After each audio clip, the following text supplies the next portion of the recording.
Many biblical narratives bear out this principle of grace, or rather migration as grace.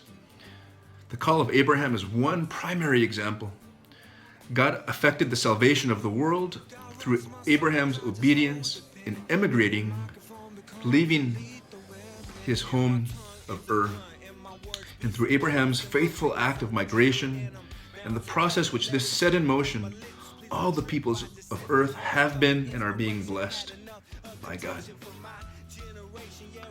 The Lord had said to Abram, "Go from your country, your people, and your father's household to the land I will show you. I will make you into a great nation, and I will bless you, and I will make your name great, and you will be a blessing. I will bless those who bless you, and whoever curses you, I will curse. And all peoples on earth will be blessed through you." So through Abraham's obedience to God in immigrating, God's process of salvation of the world was set in motion.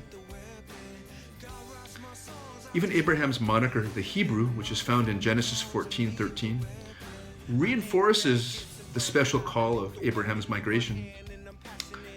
As used in this passage, Abraham is called Abraham the Hebrew, and Ivri, the root of the Hebrew word for Hebrew, means literally to cross over. And this appears very plausibly to be an image of migration. Abraham is the one who crosses over, the one who immigrates in obedience to God.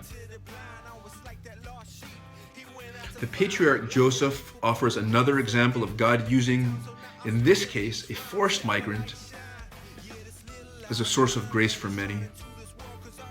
Joseph was slave trafficked to Egypt by his jealous brothers, and through a series of divine interventions rose to the rank of second in command in all of Egypt. Through this position, Joseph received the position and the wisdom to save food in advance of a terrible famine that would plague the Middle East. And as a result, Joseph saved his whole family, including the family that would eventually give birth to Jesus the Christ. Through this position, Joseph saved all of Egypt, as well as the entire region of Canaan. And so God used one who was trafficked in slavery to provide his life-saving grace to thousands and thousands and thousands of people. As Joseph told his brothers, "You intended to harm me, but God intended it for good, to accomplish what is now being done, the saving of many lives."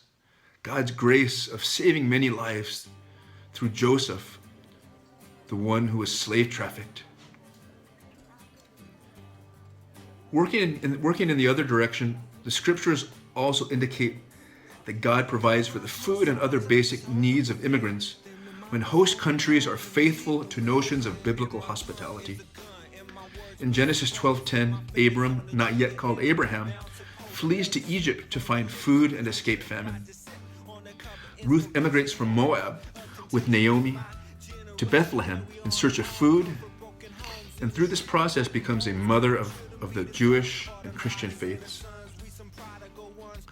As stated in Deuteronomy 10:18, God defends the cause of the fatherless and the widow and loves the foreigner residing among you, giving them food and clothing.